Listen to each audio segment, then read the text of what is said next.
আজকে আমরা অনেক ধরনের ইলেকশন ইঞ্জিনিয়ারিংয়ের কথা শুনছি, বিভিন্ন ধরনের কারচুপির আভাস পাচ্ছি। সেই জায়গাগুলোতে যদি আপনারা প্রত্যেকে নিরপেক্ষভাবে সত্যটুকু তুলে ধরতে উদ্যোগী ভূমিকা পালন করেন, যেটা বিগত 3টা নির্বাচনের ক্ষেত্রে করেছেন, তাহলে সেটি ইনশাল্লাহ আমাদের গণতান্ত্রিক বাংলাদেশের জন্য একটা বড় ভূমিকা রাখবে। আমাদের ফ্যাসিবাদ বিরোধী 16 বছরের যে সুদীর্ঘ সংগ্রাম ছিল, যে গণ অভ্যুত্থান ছিল, তার মূল উদ্দেশ্য এমন একটি রাষ্ট্র ব্যবস্থা বিনির্মাণ করা, যেখানে জনগণই হবে সকল রাজনৈতিক ক্ষমতার উৎস।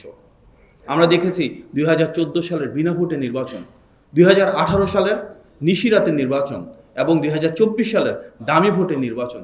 এই 3টা নির্বাচনই কিন্তু প্রকৃতপক্ষে ক্ষমতাকে কুক্ষিগত রাখার জন্য, জনগণের ভোটের অধিকার কেড়ে নিয়ে রাষ্ট্রযন্ত্রের উপর নির্ভর করে পুলিশ, প্রশাসন, আইনশৃঙ্খলা বাহিনী এবং নির্বাচন কমিশনকে সম্পূর্ণ দলীয়করণের মাধ্যমে ফ্যাসিবাদকে দীর্ঘায়িত করা হয়েছিল।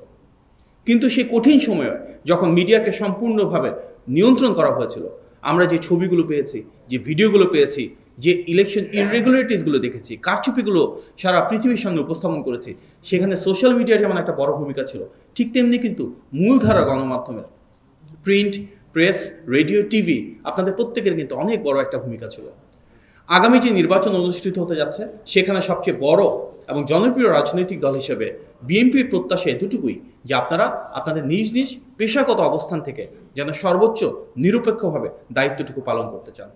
আমাদের প্রত্যাশা একটা লেভেল প্লেইং ফিল্ড, কারণ আমরা বিশ্বাস করি যদি অবাধ, সুষ্ঠু এবং গ্রহণযোগ্য নির্বাচন নিশ্চিত হয়, ইনশাল্লাহ বিএনপির বিজয় নিশ্চিত হবে, ধানের শীষের বিজয় নিশ্চিত হবে।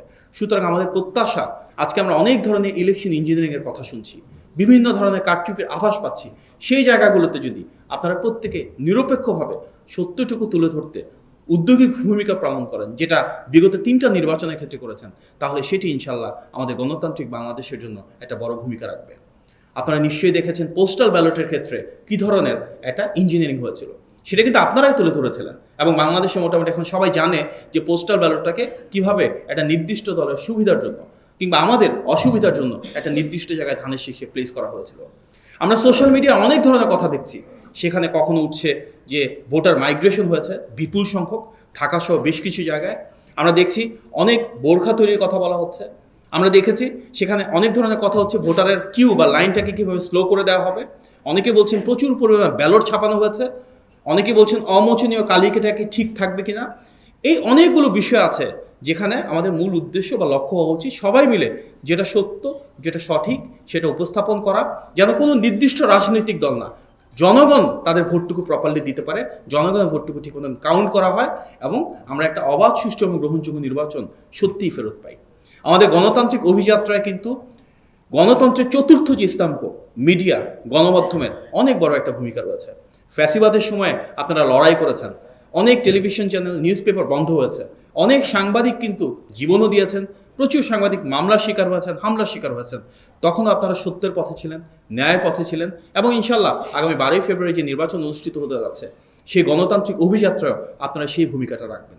ইনশাল্লাহ বিএনপি যদি রাষ্ট্র পরিচালনায় আসে, পূর্ববর্তী সরকারগুলোর মতন করি আমরা নিশ্চিত করব সর্বোচ্চ যেন প্রেস ফ্রিডম থাকে।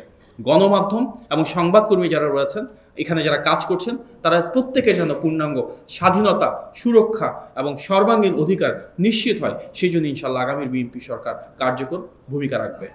আমাদের নেতা জনাব তারেক রহমান, আমরা দেখেছি ফ্যাসিবাদের সময় সবচেয়ে বেশি বাক স্বাধীনতা হরণের শিকার হয়েছিলেন। আইনের মাধ্যমে, আদালতের মাধ্যমে ওনার কথা বলার অধিকার কেড়ে নেওয়া হয়েছিল।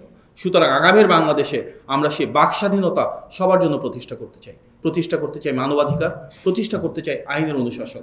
এবং সেক্ষেত্রে কিন্তু সমাজের সব শ্রেণী এবং পেশার মানুষের মতন করে আপনাদের সবারও একটা বড় ভূমিকা রাখতে হবে। এবং আসুন আমরা সবাই মিলে যে কোনো ধরনের নির্বাচনের অনিয়ম, কারচুপি এবং ইঞ্জিনিয়ারিংয়ের বিরুদ্ধে দেশের জন্য, দেশের মানুষের জন্য একসাথে কাজ করে যাই।